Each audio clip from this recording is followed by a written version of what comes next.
Hey everyone, RogueGold here, welcome back to The Division 2, and today, I think that time has come yet again. What I'm referring to is that point we reach every new season where the newness wears off a little bit. Players are settling into the flow of things, and they begin looking forward for what's coming next. Now, the big what's next for the game is a bit special this time around, as we are finally set to get our hands on the long-awaited new story DLC coming to the game. Of course, we are going to cover that here in this video, but part of the big reason why I wanted to make this recap is that there is a larger title update coming alongside the DLC, like every new Division 2 season, and especially in the recent weeks, we've gleaned some new details on some of what that will likely contain. So, with 2024 winding down here, and while we wait for the last few content drops that this season has coming, like the story finale, which brings with it the new Master difficulty, the Provocator exotic it'll be rewarding, let's take this opportunity to look ahead towards TU23 and Year 6 Season 3 for the game, and in general just talk about everything we know that it's set to deliver. One quick disclaimer that I wanted to give at the top here, most of the things we're set to go over in this video have been clearly and definitively slated for Year 6 Season 3. Some, however, have been more broadly talked about and teased by the devs. However, given the context and nature of those specific things, as we'll cover, to me it doesn't make much sense that the things they would be talking about would have been planned for later updates, as the next soonest option would be Year 7 Season 1, assuming they confirm that, which wouldn't be set to arrive until summer 2025. So I just wanted to throw that out there, but of course I'm only including things in this video that I firmly believe are set for next season. With all of that said, if you end up enjoying the video and you want to stay looped in for all of this stuff we've got coming our way in the new year, then I hope you will consider clicking that subscribe button, as I am sure ready to dive into it all and bring you the latest here on the channel. But without further ado,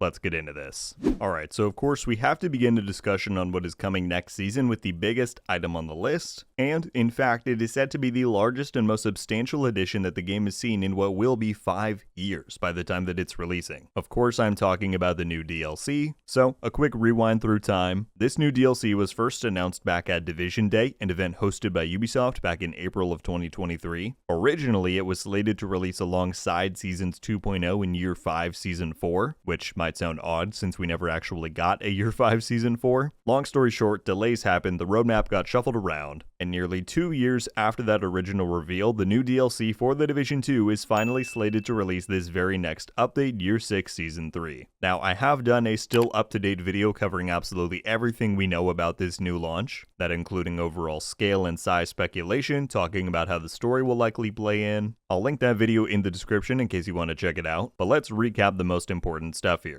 Confirmed by the developers, this new DLC will take place in Brooklyn, New York. And if you've been playing and collecting any of the lore drops this season, that is being set up pretty heavily in the comms. As far as content, the only official words we have describing this DLC's offerings was from that initial Division Day reveal, where it was stated that this DLC would deliver new open world zones and new main missions. The one very important distinction to make, however, is that all along the developers have pitched this as a story DLC, which is notably a different category in title than that of an expansion like Warlords of New York was. You may wonder, well, what's the difference? We won't know for certain until it is revealed what the full scope of this DLC really is. However, I heavily suspect that that means the focus of this will be on the story and the new content. I do not believe that this DLC will bring any kind of a level increase. I don't think we'll be seeing any major gear or systems revamps come alongside it. I don't think it'll have its whole own new endgame flow with a new game mode or game modes. I think it's exactly what they've said it is, which is a story DLC with new zones and new missions to house that experience. Of course, I'm speculating on those details for now. Like I said, we'll know for certain once we get that official reveal. The one other very crucial detail that many have wondered is, will this new DLC be a paid release for the game or not? Again, we do not know for certain as of right now. The one time the devs were asked the question directly on stream, the answer was no comment. That said, myself and everyone else's whose opinion I trust on the matter are in agreement that it will be paid. That just makes sense with the type of content release we're talking about. So, as always, wait for official confirmation. But yeah, expect to be paying for this DLC drop. That is about everything we know regarding the new DLC coming next season, and that is definitely quite exciting. As stated, it will be the largest singular content drop that the game will have gotten since the release of the Warlords expansion back in 2020. As we said earlier, however, it is not the only thing we know is coming next season. And next up, let's talk about the one new highlight feature we've got coming, that being updated player expression. Similarly to the DLC, I have done a dedicated video breaking down everything we know about this new edition, once again linked below in case you want the full breakdown, but in essence it was explained back in the Year 6 reveal article, which confirmed confirmed its intended release of this to be Year 6 Season 3, that the goal of this feature and update is to enhance and streamline the customization options that we have available in-game. This includes them retooling all character customization options that we have into one cohesive interface, and they then want to expand the options that we have for showcasing our character's appearance and achievements. One example they gave was allowing us to show them off more in existing menus. Now, we talked more recently about how the devs may be contemplating adding in new things like titles for our agents, and character poses when they appear in different menus and screens. It's unclear for now whether or not those kinds of things might be a part of this coming feature and update, but overall prepare for there to be new and more ways to customize and showcase your characters and their achievements. With that down, let's now move on to Seasons changes. What do I mean by that? Well, as most of you I'm sure are aware, this current season of The Division 2 Year 6 Season 2 brought with it Seasons 2.0, which revamped the seasonal model of the game and introduced many new systems and features. Given this was the kickoff of so many new ideas and approaches, there were some bumps in the road. Many of those have already been altered and corrected with patches released since the season began. However, recently we got outlined some key changes coming to the new season system that should make the next go around of all of these things next season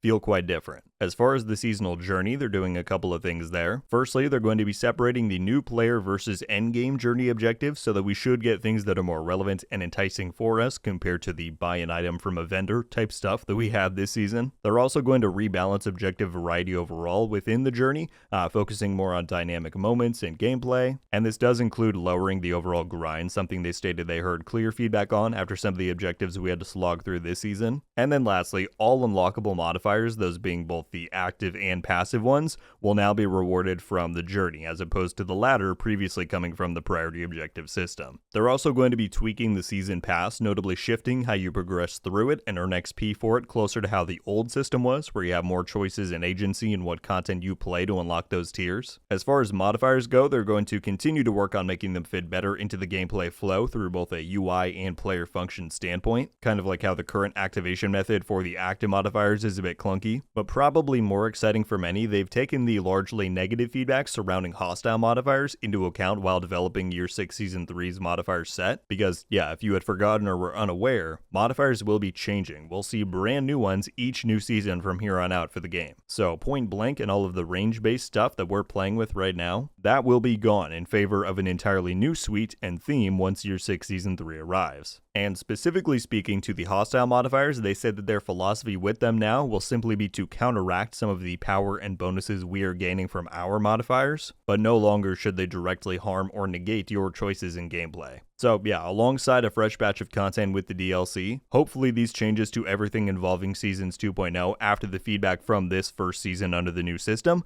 will mean that things feel much better and incentivize more playtime come next season. Alright, then we get to balancing. Now, we don't have too many details here, but on a recent developer stream, the devs did confirm that they have further balancing changes they're planning in response to the pretty major balancing wave released with this current season. Now, before you get too worried, they did clarify that the vast majority of what they're thinking about and planning right now are more buffs to underperforming items, and overall, I would expect to see more regular balancing initiatives from here on out. I mean, even back when Seasons 2.0 was revealed over the summer, they stated that because we're now seeing greater themes introduced each season with modifiers, they intend to take more regular opportunities to tweak, balance, or even rework existing items, talents, and sets in the game if those things might align with whatever the new season's theme is. So again, while we don't have a ton of details for what that might mean for this next balancing wave, one specific call out that the devs did make was that taking a look at the True Patriot gear set is near the top of their list. True Patriot was one of those sets that really felt notably absent from the season's balancing pass. Its philosophy is awesome, but it has been severely lacking in power and functionality for quite a while, and so to hear that they're working on revitalizing its relevance is great. I'm quite excited to see what might come from that, and overall making more legacy items, talents, whatever more viable is always a win in my book. Alright, and then I quickly wanted to cover some bug fixes. As usual, these major title updates come with a variety of fixes and minor changes, and certainly there will be more than what I'm about to shout out here, but specifically these are 3 items listed on the known issues board that are slated to be pushed into the live game alongside TU23 and Year 6 Season 3. so I figured I would shout them out here since we're covering everything we know is coming. That includes the animation glitch, which sees your character skipping frames when coming to a stop from sprinting. This happens primarily on PC, I believe, but I've encountered it myself on PTS's before. Certainly it can be quite jarring, so that'll be good to see fixed. Additionally, you've got the long-standing issue where the reanimated global events corrosive clouds would damage and kill ally NPCs. You'd see this primarily happening in content like control points and hostage rescues. That is finally set to be fixed with TU23, thankfully. And then lastly, there's an issue where setting Palisade as your target loot will make that brand icon override named item drops. That is also slated to be resolved. Content and feature-wise, that is everything that we're set to expect from Year 6 Season 3. Of course, that we know of so far. We've still got plenty to learn, like what the new gear, exotics, modifiers, etc. are coming, what other quality of life changes may be getting added, additional bug fixes, all of that. But the last big point that I wanted to touch on is when. When are we expecting Year 6 Season 3? And, more importantly for many, when are we expecting this long-awaited DLC? Well, if you go by the current in-game calendar for Year 6 Season 2 right now, which has been modified once since the season released, indicating to me that it may be a more accurate picture for when they're anticipating Season 3's launch to be, the current timeline would see Season 2 ending and Season 3 subsequently launching on Tuesday, March 25th, 2025.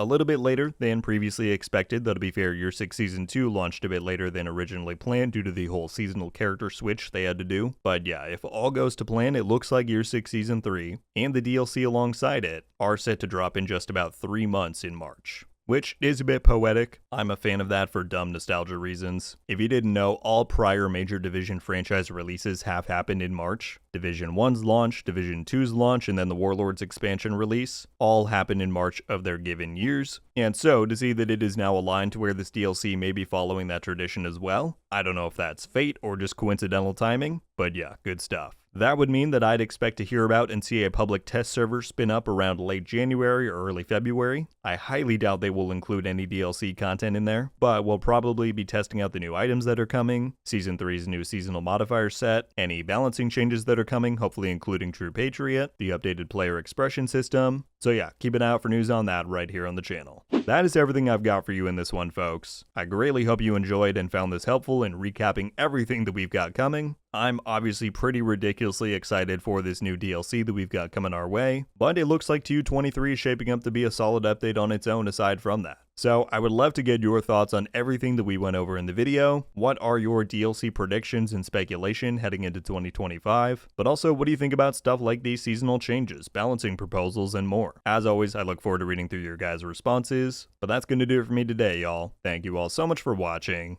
I'll see you in the next one. RogueGold. Out.